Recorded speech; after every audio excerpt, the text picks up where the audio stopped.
Thank you, all of you guys, for your attention and spending the afternoon, the first half of the afternoon with me. I'm Trunali Patel, and I'm here to talk to us and brainstorm some things with us about conflict and conflict resolutions.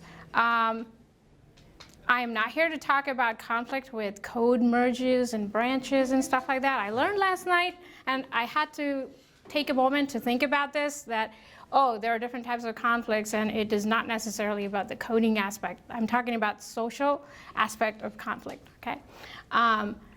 So what makes me me? I wanted to take a moment to introduce myself to you guys. I am a mother of two, and I have a husband, Eric Maxwell, over here. And apart from, my personal life, which makes, I think, about a third of me, or at least a third of me, I have a lot of hobbies and things that I pursue. In fact, I think I have too many. I don't have time to kind of decipher which one I want to pursue for a greater amount of time, but I like to bike, I like to paint, I like to garden, I like to volunteer my time, especially mentoring young souls. So those are kind of the things that make me. But a greater aspect of what you guys are going to hear about from my experiences are largely influenced by my profession. Okay, so I have been in the field for about 17 years. The first half of my career, I was a software programmer.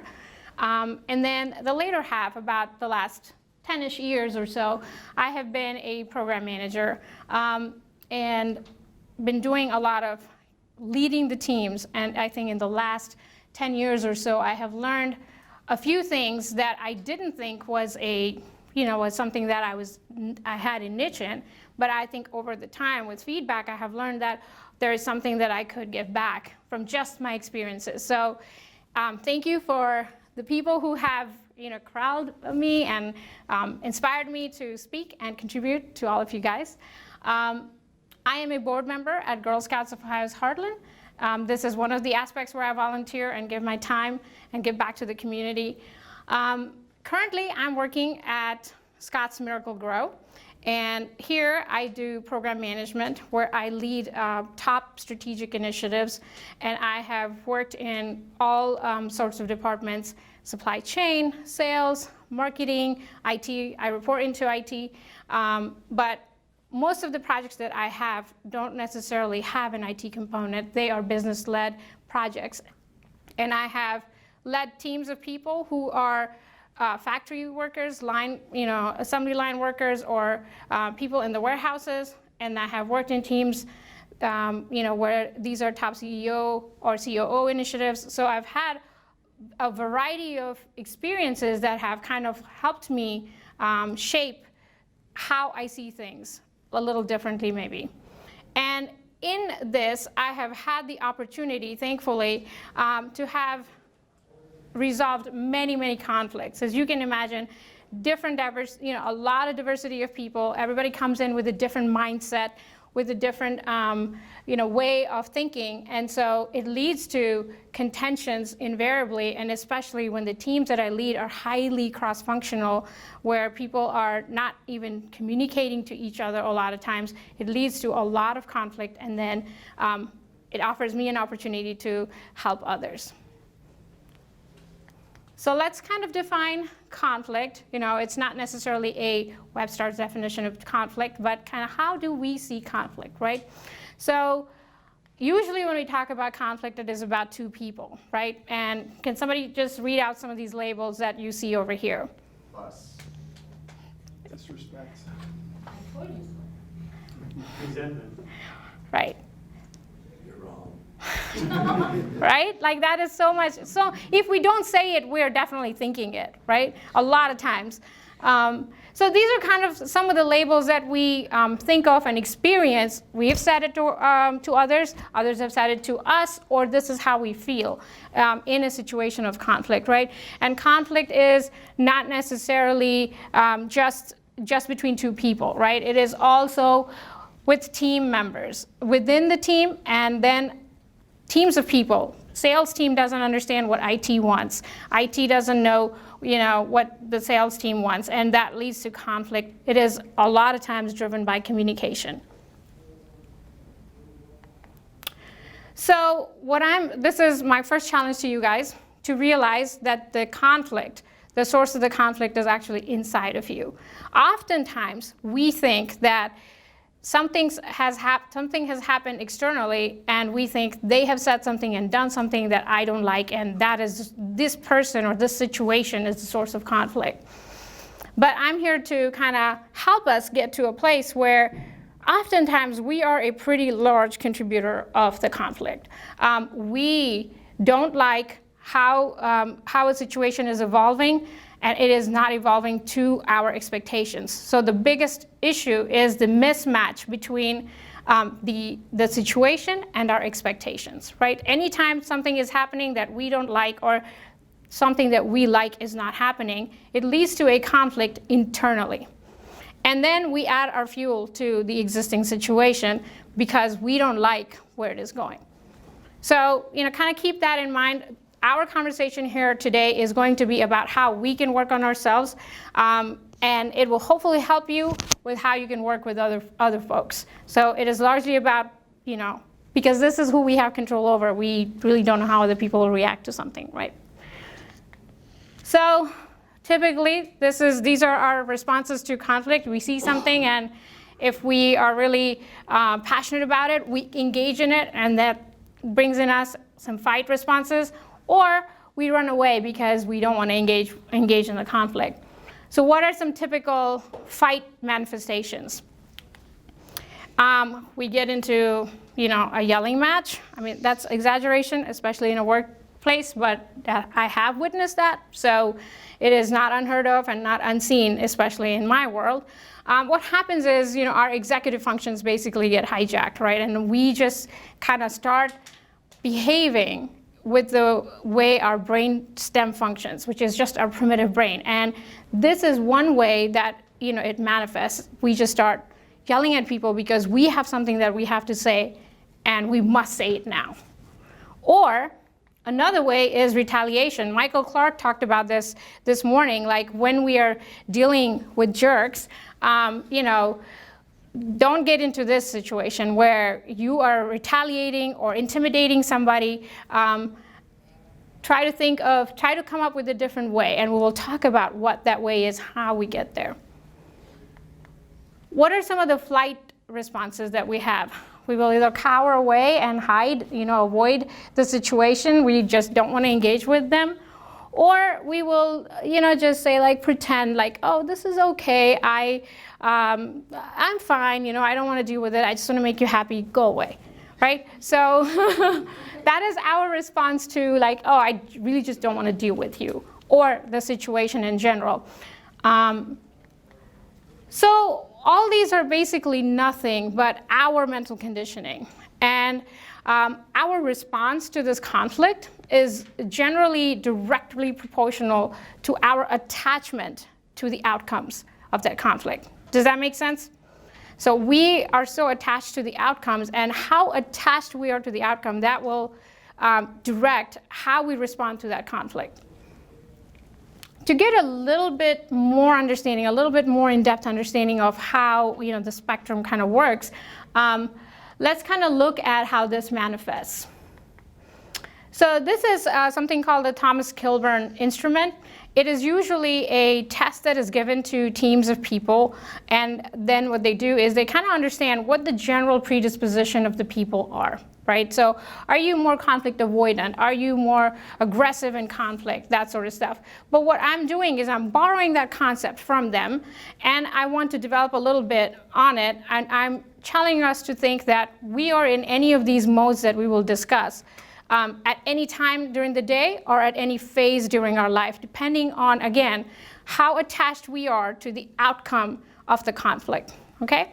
So this is a matrix which basically has two axes. One is our concern for content, which is how aggressive or how assertive I am.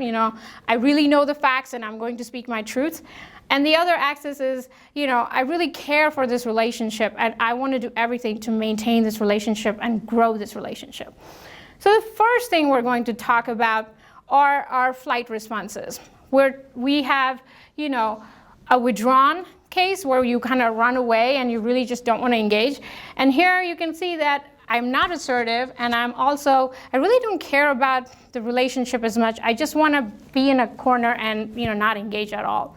If you really care about the relationship, you'll go into an accommodative state, which is where you're like, I want to make sure that you're happy. So even though I really don't want to speak my truth because I'm afraid or whatever my mental predisposition is, I just want to accommodate what you're saying. Neither of these are actually going to be fruitful. It might come across as this is a peaceful resolution, but it is not, because both of these are going to lead to resentment, right? You think that you have said something that is making peace in the situation, but it is actually generating more resentment within you because you didn't speak your truth with whoever you were in conflict with. Does that make sense? On the other side, we have competitive behavior. When you're highly assertive and attached to your outcomes and you are, I'm going to speak my truth, you will listen to me, and I will make sure that you listen to it. To help you get a better understanding of this, let's take an example. Let's take an example of a team where, let's say I'm leading a team and I have a few team members and they're not communicating updates to me. Whether it is, hey, we're running behind, or we need additional resources, whatever have you. So in this situation, if I'm the person who's leading the team and I am the recipient of no communication behavior from the team, I could go into withdrawal mode and I'd be like, okay, the team doesn't care and I really don't care. That is not a good outcome, and I am generating resentment towards this team, and it's not ultimately going to lead to me being a good leader and watching out for the best interests of the team, which is my responsibility, right? Similarly, accommodating, say the same situation, information is not communicated to me, but this was a VP or a COO or a CIO or whatever, a few levels above me. I just want to accommodate and make them happy. And I didn't speak my truth, and I didn't say, hey, good, but can we come to the table and work on something? Because I didn't say that, again, I'm going to go into resentment mode, and I'm very likely to not reach out to them next time when I really need information. Does that make sense? None of this is actually fruitful. On the other side, I could go into competitive mode, which is where I would go to the team members who are withholding information. I'm like, hey, you know, last time you didn't tell me this, and now it has led me to not delivering the project on time. I didn't know that this was happening. Again, not a productive situation. But what I'm trying to share here is that these are our predispositions that kind of guide us into these categories. What we want to go towards, is a collaborative, solution where I highly care about the team and I highly care that we all come together. I want to understand why we didn't communicate these updates to me. And so I want to get us to a collaborative situation. I care about it. I am assertive. I will speak my truth. I will invite you to the table, and we will all come up with a solution that works for us. But realize that sometimes this kind of solutioning is not possible, and you might run into a situation where you have to compromise. And it's kind of like 50-50. You give some, you take some, and you kind of learn to agree to disagree and move forward. So now we learned all the things that we, that we're predisposed to and what our desirable state is. But why should I care? Why should I care to resolve these conflicts? What is in it for me? There's two things that I think are in it for you. As a leader, you have to watch out for your team. And as a leader, you have to make sure you're sane and you have a good, stable head about you so you can lead the team, right? So the first two things over here that we have are for me as a leader, or any of you guys who are leading. At the end of the day, when you go to bed, just think that if you have resolved a conflict, you will be a lot more at peace. You will be able to sleep at night, and you will be like, okay, I tried to resolve this. And even if you had to take a compromising role, you would be at peace with that. I tried my best. I invited them, and we were able to compromise. Maybe we can go back and rework on that and get into the collaboration mode. But you have set the stage for success, right? So that personal satisfaction improves my confidence. And it helps us, all of us, kind of gain that confidence. As you bring the team together, now you have mentored that team member to learn a new way of communicating, and their confidence is improved, and next time they're more likely to talk to other team members. It kind of starts keep giving back to your community, your team members. And the thing, as a leader, you have to know that resolving conflicts promotes good communication, and this good communication in turn promotes the right behaviors, because you have now told the people, you've laid out your expectations of what you want them to do, and they have for the first time understood where you're coming from, and it kind of leads to appropriate behaviors from their side. And then it leads to stronger relationships amongst the team members, and ultimately a much, much more resilient team that can take on conflicts in the future. So we all get here where we think that, okay, this is all fine and dandy, but really I suck at conflict resolution. I can't do it. So I'm here, this is my challenge number 2 to you guys. We can all do it. It is about a mindset. It is like a muscle, you can develop it. Just need practice and just keep going with it. So please don't ding yourself. You might fail the first few times, and it's okay. We'll talk about what happens in case of failure, and brush it off and move forward. So what we're going to talk about is a general framework. It's very simple, and everybody here is very familiar with it. Prepare or plan, implement, and follow up. Very simple. What comes in prepare? So this is where we're kind of preparing to get into a conflict resolution state. And if I may, we're always preparing for that. How we grow ourselves is a preparation for what's coming next. We are never going to know when a conflict arrives, knocking at our doorstep. We will have to be in the moment, right, and resolve that. So what I'm here to say is, think of this preparation stage as how you will grow yourself. What are the skills that you want to continue to cultivate within you, so that when a conflict arrives, you have it. But also think of it as, if you're getting into a crucial conversation that is crucial, you have known that there's a problem with that, then these are the kind of steps that you want to take some time to prepare, especially in the beginning. So the first thing is, we all have our stories. So everybody familiar with the parable of the elephant and blind mice? Show of hands. All right, a lot of you do, but some of you don't, so let's talk about it. So the parable goes like this. There is a few men, and they're blindfolded, or they're blind. Let's just say blind, because they've never seen an elephant before. They really don't know what an elephant is. And they're all brought to the elephant and are asked to describe what an elephant is.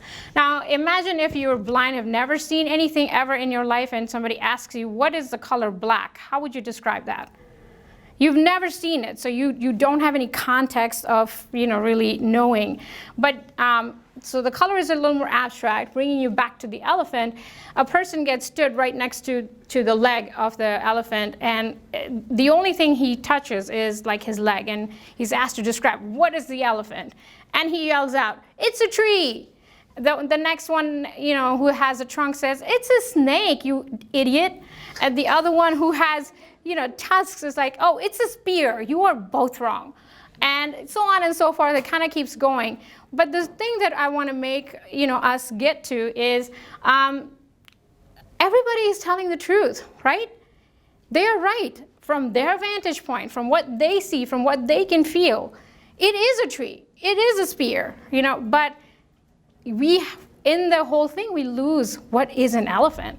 So just like that, this is a story, but just like that, we all live by our trees, by our spears, by our fans, right? We all know only part of the story, and that story comes from our background, our childhood, our interactions, our failures, our successes. So all those things make us who we are. We are all, living our own stories, and your story is going to be different than my story.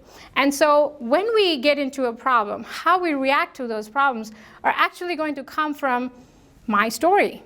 What am I conditioned to fail at? What am I conditioned to succeed at? And how do I see that? So the first thing we do in preparing is be open. Be open that other people actually have a different perspective, and their perspectives are valid. The person who is standing next to the spear is not lying. That is their perspective. That is what they see, right? So be open to validate other people's perspectives. And the next thing is, prepare to observe others suffering. What I mean by that is everybody, is suffering from what I will call tunnel vision, right? I can only see my perspective. But if you are at least aware that other person is also suffering from the same disease as me, then when they come up with that, you will be likely to accept, okay, maybe there is something other than what I see. Does that make sense? So that's the first thing. Let's just be open. And then let's approach the problem with the attitude of learning, not teaching. There are plenty of moments in your life where you will have opportunity to teach people. But when you're trying to get into a conflict resolution preparation mode, then you want to think about, what is this conflict here to teach me? What is it that I have to learn out of it? And so assess your strengths and your flaws. What are the flaws that it will challenge, that I will need to either work on? Or at least I'm aware that this is how I will react in a situation. So at least know about that, right?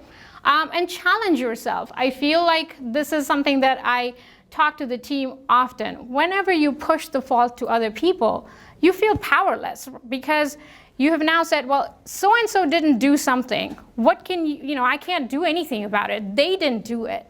So now the power has shifted, and now you have no control over that situation. Instead, bring it back to yourself and feel like, what is my contribution? How am I either contributing to the conflict, or what is it that I can do to help alleviate the conflict, right? So bring that back into your court and think of it as, by doing this, I'm going to get something out of it. I'm going to learn. And I'm in the process, I might end up helping myself and somebody else. So approach this whole thing with the attitude of learning, not necessarily teaching. The next thing I have is analyze the problem and not the people. We frequently get into, so-and-so did this, and that's why this is not working. So let's kind of take an example over here. What if you are in a team and somebody is not delivering the code that they promised that they were going to deliver, let's say Monday at 2 p.m. And you have approached them several times. Monday 2 p.m. came and went. The following Monday came and went, and you still don't have code, and we really don't know what is going on. So obviously the first thing to jump to is, or not obviously, but one of the first things to jump to is like, why are they doing their job? That's what they're getting paid to do. And so, so what I'm trying to say is, like, immediately our attention goes to this person and what they're doing. So instead, focus your attention to figuring out what the problem is that you're trying to solve, rather than this person is all messed up, right?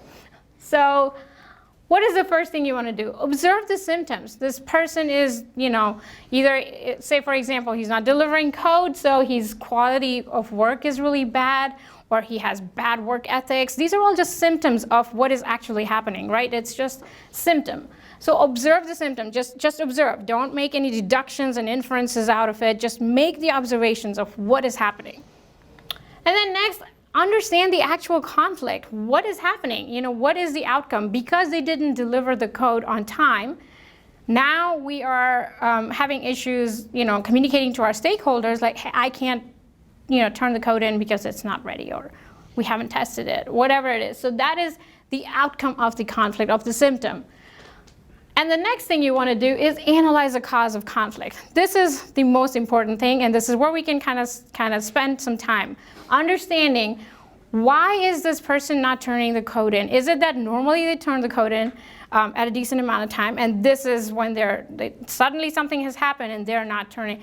This will spark conversations and thought processes. Are they going through some tough time? Are they having issues? They just don't understand this, this new technology that has been introduced, and they need some mentor or something like that, right? So trying to analyze the actual cause of the conflict, the actual cause of the symptoms that are happening, will help you understand and brainstorm, even with them, what could be the possible solutions. Does that make sense?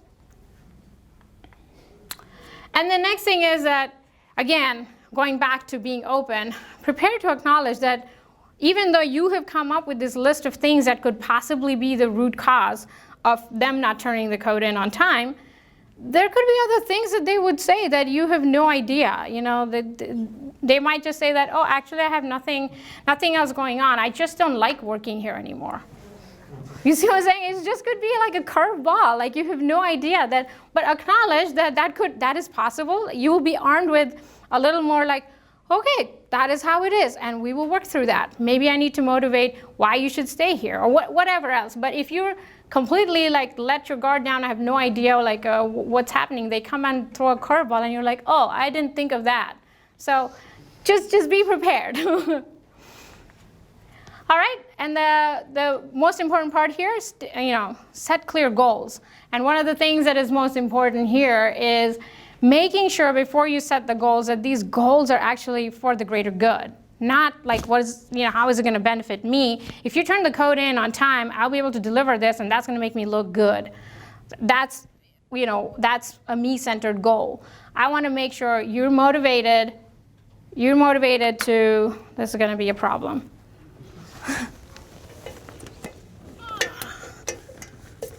Sorry about that. Thought it was charging off. Okay, so I will continue to talk. There's another power outlet behind it. Thank you. So I won't trip and fall going that way.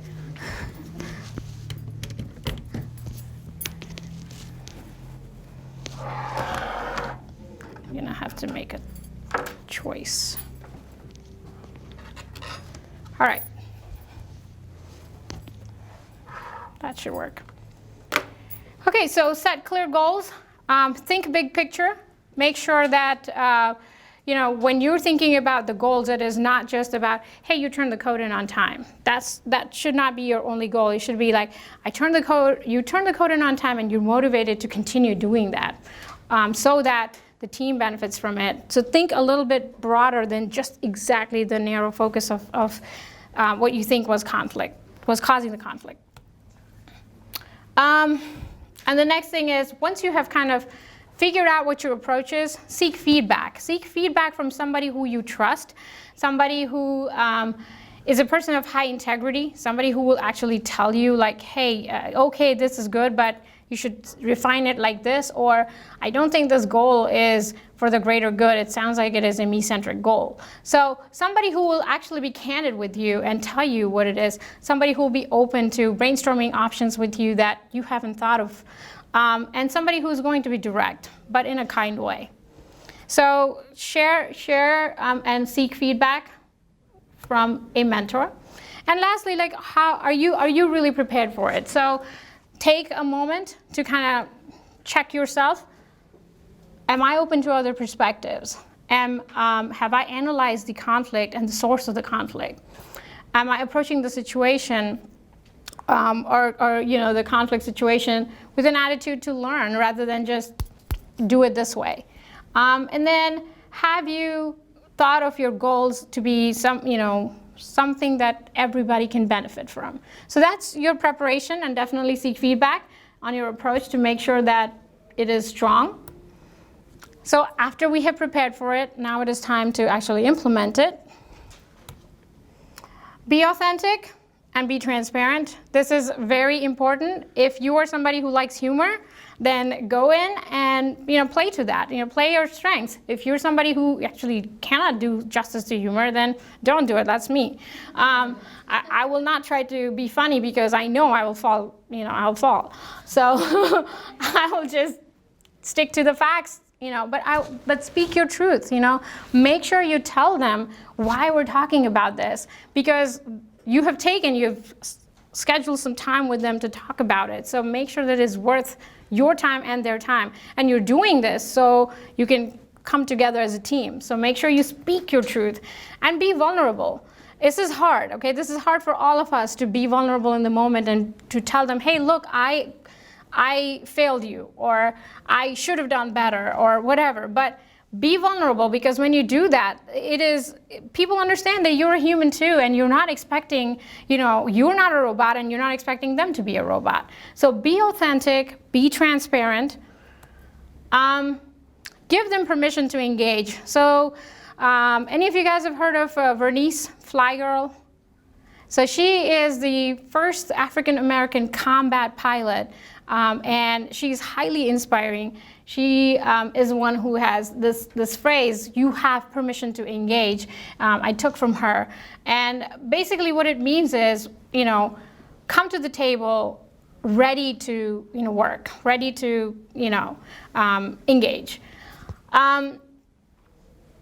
If you go in a situation where you're inviting them for a conflict resolution, but you're standing like this, do you think somebody's going to talk to you? Do you think they feel like, okay, I should open up and I should tell her what my problem is? How about this? If I'm doing that, is anybody going to talk to me? I don't think so. I don't feel welcome. I don't feel like I should be open. I don't feel like I should be transparent and authentic, because I'm like, oh, I really don't want to talk to you. I think we're good. That's the response we'll get, right? So give them permission to engage. Be inviting. Have an open body language where you're inviting them, and you're making an environment, you're creating an environment by how you are, by how you're being, how you're talking, so that they feel comfortable to fail in front of you. So they feel comfortable, like if they say something that is not necessarily what you want to hear, you will at least listen to them. You may not react it the way they want, but you will at least listen to them, right? So be inviting, create an environment of acceptance. And the thing that is really hard for us to do is to stay objective, to drop these reactions. When somebody says something that you really are taken by surprise, you immediately jump into, oh, is that really what you meant? Is that how you want to do this? So, that is a reaction that is just popping up in our head. So work on just being objective as you can be. And it's a journey. It is a work in progress that we can all just improve on. So this is the most difficult part of the implementation, at least from my observation, is to be able to listen intently. So it is really hard to stay in the moment. And so to kind of help us understand what is the difficulty, we're going to do an experiment. Everybody ready for it? All right. Some people are nodding no, but sorry. Try it. All right. So I'm going to take 5 minutes of your time. And for these 5 minutes, I want you to do nothing except close your eyes and focus on your breath. Instructions clear? Very easy. Close your eyes and focus on your breath, and I will turn the timer on for us.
Try not to regulate your breath.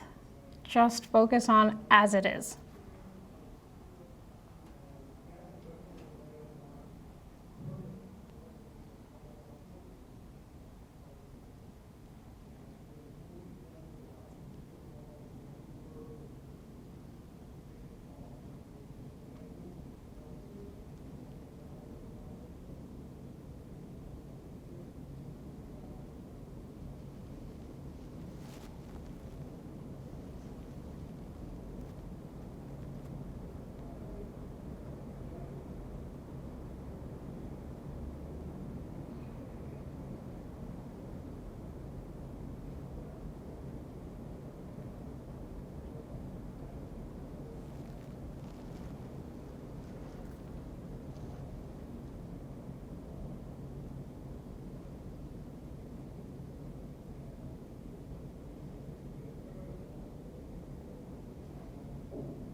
Okay. I took a big risk, so don't let me down. Please stay awake. So how many of us had this experience? Nothing came to mind. You were able to focus on just breath. How many of you had that? Very good. Okay. How many of you had this experience? Yeah. So that's a common thing. Thank you for having the moment of silence really mean the moment of silence. For most of us, what happens is when we have a quiet time, our mind goes into many places, right? And if you look at it, I know you had just 5 minutes to observe, and it might have felt like an eternity, but when you go back home, try to experiment with this again, maybe give yourself 10 minutes to make this observation of what were the things that we were thinking about. If you had to categorize them, you were probably thinking about things like, oh, this is what happened in the morning. I had this breakfast. Oh man, why did I eat that much for lunch? Or what's my next talk? I wonder what time I have to go home. Like those are the kinds of things, I mean, you might have thought other things, but I'm just saying that these are kind of the things that you were thinking about. And if I had to take a guess, they were basically in 2 categories. You were thinking about the past, or you were thinking about the future. So you were thinking about the past, like what's already gone, you can't do anything about it. Or you were thinking about and planning for the future. What you really, it hasn't arrived yet, but you were already thinking and planning for it, right? So for most of us, it kind of went like this, where it started out with like breath, okay, I know, I can do this, and then it slowly went like, oh wait, what happened, and then we got to this state, right? So this exercise is to basically help us realize that this is our predisposition, this is our conditioning. Our mind tends to scatter a lot. And so when we're trying to be in a conversation, it is often difficult to stay on that conversation because we're doing this while they're talking. So while they're talking, you are thinking about, I just want to wait for you to finish talking because I'm going to tell you how it really is. So because you're here, you're really not listening. You're really not listening to understand what they're saying, right? And that kind of works against us. So understand and realize that this is your predisposition, your mind's predisposition. You are conditioned to be in that way, basically because of our hurried life, because we don't practice being in the moment, right? So we tend to be like that, and then it's considered normal. So it adds more fuel to the fire. So try to focus your attention on what is being said and how it is being said, because there is more to communication than just the words, right? We all know that. It is the body language. How is it that they're saying this? When they're talking, are they upset? Are they happy? So observe that.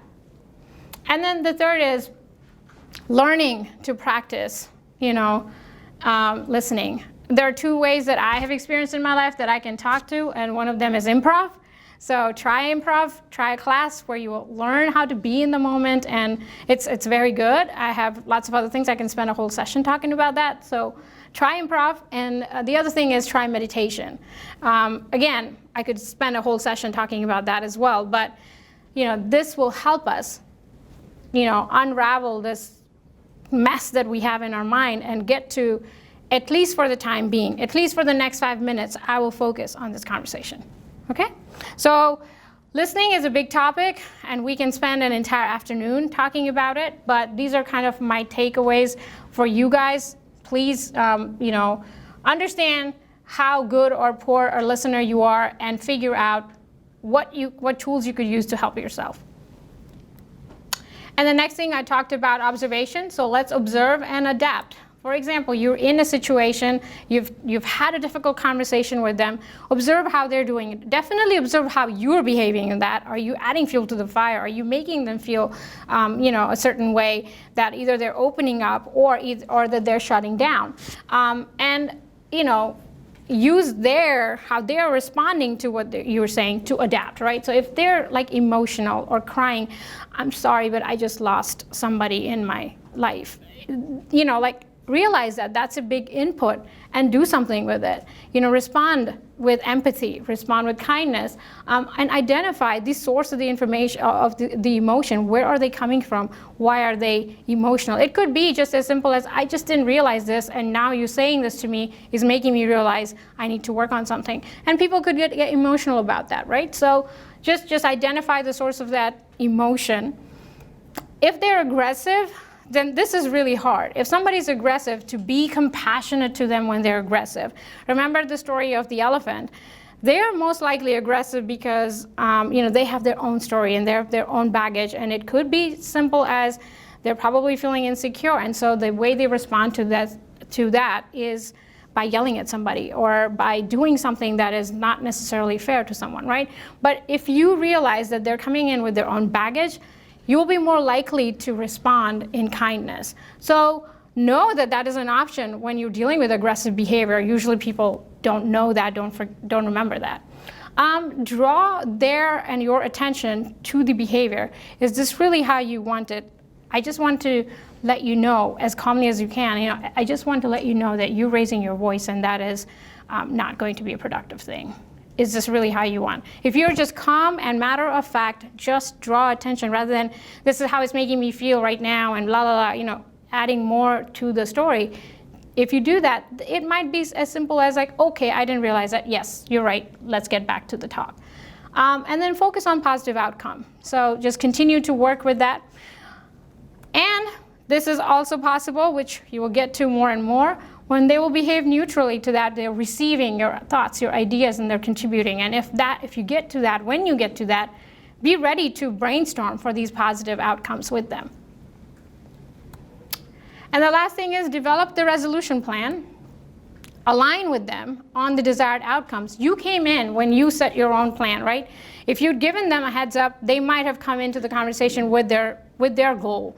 And if that's the case, you got to a neutral position, talk about it, align on your goals, and then brainstorm solutions. As you're brainstorming the solutions, keep in mind to not add any more fuel to the fire, okay? Don't add your own or borrowed fuel. What I mean by that is, things that the ways that they have behaved in the past that you have not liked, please don't bring that to this right now, because you're now in a place where you can actually solve. So don't say, well, but last time, you said you would do that, but you didn't do it. So I want to make sure you actually do it this time. How can we make sure that? Don't bring that up, because it is not going to be productive. We all know that, but I'm reiterating that, that is something that we need to kind of be mindful of.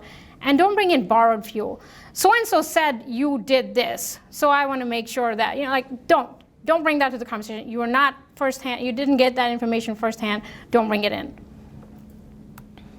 Stay focused on the facts.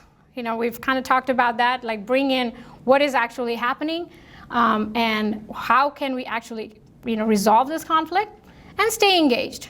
Continue to stay engaged. They might miss their focus, bring them back, so continue to stay engaged. And with that, develop that whole plan and create a timeline. Usually, I like timelines. Usually, I feel like if we have talked about, okay, so do you think you can, if we go back to the coding problem where they didn't, turn the code in on time, we figured out what the issue is. Let's say they needed help with somebody. Okay, I will give you this mentor. Do you think we can have this code ready by Friday at 5 p.m.? Right? So come up with a timeline that they are aligned with, that you're aligned with, which is realistic. So basically, how are we implementing? When we go into implementation mode, be authentic, be transparent, be yourself, give them permission to engage, listen to their side of the story, observe and adapt, and then finally come up with the plan together. The last thing that you want to do as you close the conversation is make sure you reiterate the journey. What got us here? Why did we start this conversation? What were my observations? And how did we come together? Make sure you highlight that we came together to come up with a resolution. And this is our resolution plan. And thank them for being open to be in the moment, being open to kind of stay with the lack of clarity, and then, thank you for contributing and things like that. And then don't forget the follow-up is the most important part. Take a moment to be grateful for yourself, to have the grit, to have this conversation. You could run away, you could have fought, but you decided you were going to stay engaged and with it. Were you fair to yourself? Take a moment to kind of introspect. We were talking about failure the other time, a few minutes ago. So take a moment to gauge yourself. Were you fair? Did you do the right things? Did you have any proud moments? Anything that, hey, today I learned something about myself. I was able to do this. I didn't know I was able to. Write those down or mentally take note of it. What are your opportunities? Where do you need to still work on? Maybe I need to work a little bit more on listening. Maybe I need to work a little bit more on something else.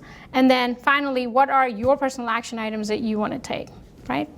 And now you've just made a new friend. Celebrate that, because you have worked on coming up with a resolution with this person.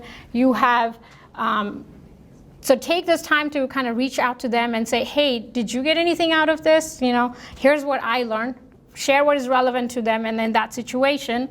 And then shake hands with somebody now, because they are now your new friend, and they will go out to bat on your behalf because they understand that you actually are engaged and care for their well-being as well. Does that make sense? So all in all, we have come up with this easy framework. It is just a framework. It's not a formula. So keep that in mind. Observe, adapt, take something, borrow something, let go of things that don't work. And that's all I have. You guys have any questions?